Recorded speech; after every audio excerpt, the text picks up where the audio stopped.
Hello दोस्तों, आप देख रहे हैं टी कोड इंडियन और आज के इस वीडियो में हम बात करने वाले हैं डैम सेफ्टी बिल के बारे में। राज्यसभा से इसको पास कर दिया गया है। तकरीबन 4 घंटे इसके ऊपर डिस्कशन हुआ और उसके बाद इसको पास किया गया है। लोकसभा से इस बिल को 2019 में ही पास कर दिया गया था, राज्यसभा से ये पास होना बाकी था।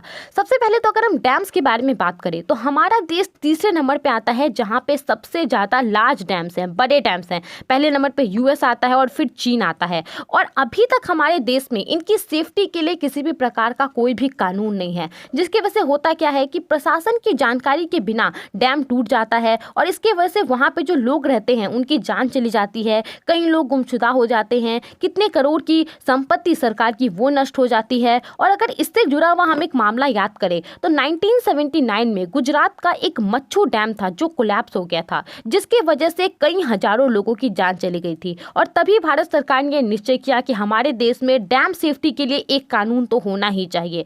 तकरीबन 40 डैम्स ऐसे हैं हमारे देश में जो कोलैप्स हो चुके हैं आज़ादी के बाद से ही, और इसीलिए यहाँ पे इस बिल को डिज़ाइन किया गया है। इस बिल के अंदर होगा क्या, डैम्स को मेंटेन किया जाएगा, एक यूनिफॉर्म प्रोसीजर होगा जो कि पूरे देश में लागू होगा और डैम्स को यहाँ पे मेंटेन किया जाएगा। और ऐसा करने वाला हमारा देश जो है कुछ चुनिंदा देशों में शामिल हो गया है, यूएसए, यूके, ब्राज़ील जैसे देशों में। अब अगर हम देखें कि हमारे देश में लार्ज डैम्स कितने हैं, क्योंकि इसके लिए ही पर्टिकुलरली जो है ये कानून को बनाया गया है, तो तकरीबन 5745 लार्ज डैम्स हैं, जिसमें से 293 ऐसे डैम्स हैं जो कि 100 साल से ज़्यादा पुराने हैं। उसके बाद तकरीबन 1000 ऐसे डैम्स हैं जो कि 50 से 100 साल के बीच में उतने पुराने वो डैम्स हैं। अब देखिए, ये डैम जितने पुराने होते हैं इनका इंफ्रास्ट्रक्चर क्या होगा, उतना ज़्यादा कमज़ोर होगा, और ये कमज़ोर होगा तो टूटने का खतरा जो है वो ज़्यादा बढ़ते जाएगा। तो सबसे पहला प्रभाव तो किसके ऊपर पड़ेगा, उसके आसपास जो लोग रहते हैं, एक पर्टिकुलर बांध के आसपास जो लोग रहते हैं।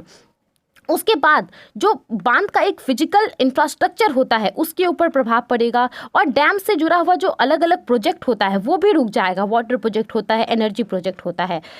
अब हम बात करते हैं इस बिल के अंदर क्या क्या प्रोविज़न बताए गए हैं। तो सबसे पहले तो यहाँ पे जितने सारे भी डैम्स हैं हमारे देश में वो सभी कवर्ड नहीं होंगे, सिर्फ स्पेसिफाइड डैम कवर होंगे। ऐसे डैम जिनकी हाइट 15 मीटर है वो तो कवर होंगे ही, जितने सारे भी हैं। इसके अलावा वैसे डैम जिनकी हाइट 10 मीटर से 15 मीटर के बीच में है और यहाँ पे कुछ कुछ सर्टेन कंडीशन रखा गया है, वो इस बिल के अंतर्गत कवर होंगे। उनके ऊपर यहाँ पे सर्विलांस रखा जाएगा, उसकी जांच की जाएगी लगातार, हमेशा उनको मेंटेन करके रखा जाएगा, ताकि फ्यूचर में डैम फेलियर की वजह से जो डिजास्टर आया था 1979 में उस प्रकार का कोई भी हमें आपदा नहीं देखने को मिले। इसके अलावा यहाँ पे 4 लेयर होंगी मॉनिटरिंग की, 2 लेयर तो केंद्र स्तर पे होगा और 2 लेयर यहाँ पे स्टेट स्तर पे होगा। अगर हम केंद्र स्तर पे बात करें तो एक कमेटी होगा डैम सेफ्टी के ऊपर, national committee on dam safety, और ये क्या करेगा, डैम सेफ्टी को लेकर के कानून वगैरह बनाएगा।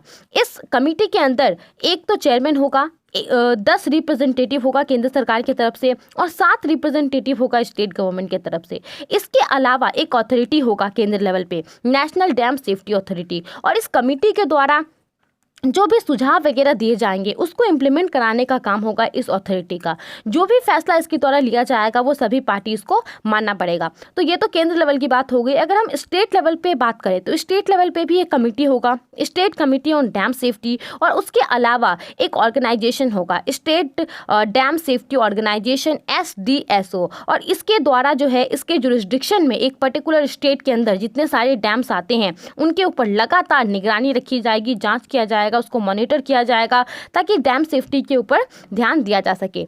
इसके अलावा भी कुछ कुछ प्रोविज़न है। एक प्रोविज़न इसमें पेनल्टी का है। जितने सारे भी मैंने आपको बताए, केंद्र लेवल पे एक कमेटी और एक अथॉरिटी, और स्टेट लेवल पे एक कमेटी होगा और एक ऑर्गेनाइजेशन होगा।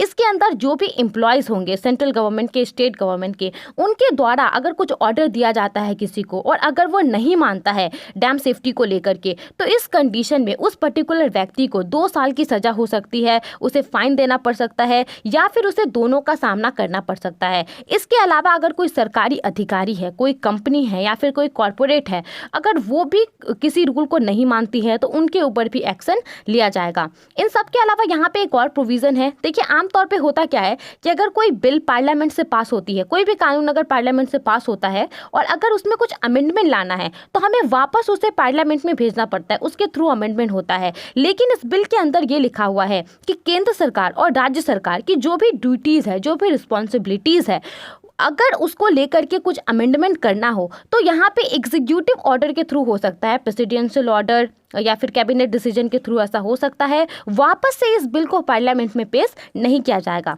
आई होप आपको ये सारी बातें समझ में आ गई होंगी। आप इन सब के बारे में क्या सोचते हैं, हमें अपना ओपिनियन जरूर बताएं।